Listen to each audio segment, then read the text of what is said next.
तेनालीराम जब बहुत छोटे थे तभी उनके पिता चल बेस। उन्हें बचपन में किसी पाठशाला में जाने का अवसर नहीं मिला।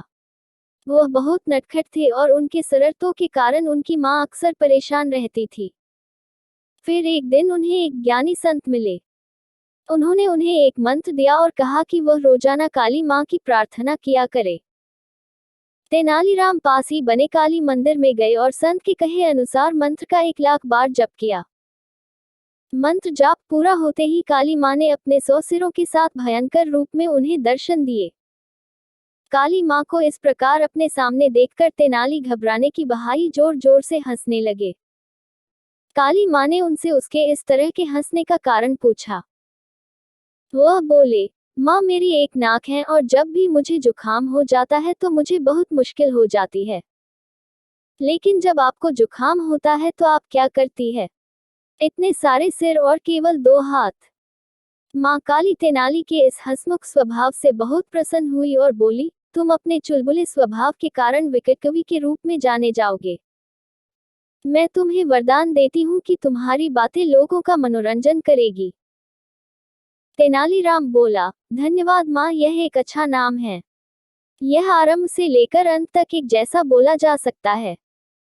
लेकिन इससे मुझे क्या लाभ होगा? काली माँ बोली, ठीक है, मैं तुम्हें एक और वरदान देती हूँ। मेरे पास यह 2 कटोरे हैं, एक कटोरे में विद्या और दूसरे में धन है। दोनों में से कोई एक कटोरा चुन लो। काली माँ ने तेनालीराम को 2 कटोरे दिखाए। अब तेनाली सोचने लगा कि उसे काली माँ के कौन से वरदान को चुनना चाहिए। जीवन में तो ज्ञान और धन दोनों की ही जरूरत होती है। केवल एक वरदान लेने से तो कोई बात नहीं बनेगी। उसने कुछ सोचकर काली माँ से कहा, माँ क्या मैं इन्हें लेने से पहले चख कर देख सकता हूँ? बिना चखे मैं कैसे बता सकती हूँ कि मुझे कौन सा कटोरा चाहिए? काली माँ बोली, तुम ठीक कहते हो, लो चख कर देखो। तेनालीराम ने तुरंत ही दोनों कटोरे को मुंह से लगाया और तेजी से गटक गए।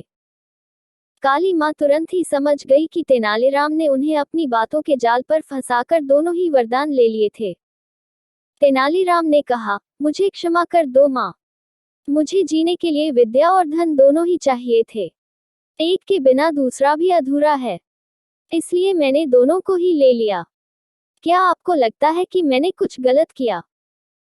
तेनाली काली माँ की ओर देखने लगे और माँ उनकी चतुराई पर हंसने लगी और कहा, तुम्हें वह सब मिलेगा तेनालीराम, लेकिन याद रखना कि तुम्हारे पास इन दोनों वरदानों के कारण मित्र और शत्रु भी अधिक संख्या में होंगे। इसलिए थोड़ा होशियार रहना और मेरे दिए हुए वरदानों का होशियारों से इस्तेमाल करना। इतना कहकर काली माँ गायब हो गई। आगे चलकर तेनालीराम महाराज कृष्णराय के दरबार में एक हाजिर जवाब दरबार के रूप में जाने गए। उन्होंने अपने हाजिर जवाबी और बुद्धिमत्ता के बल पर महाराज कृष्णदेव राय का प्रेममंत्री होने का सौभाग्य पाया। महाराज उन्हें अपने मित्र की तरह स्नेह और आदर देते थे।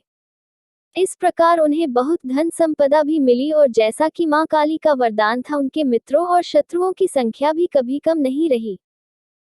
उम्मीद करता हूँ कि आपको तेनालीराम की कहानी मां काली का आशीर्वाद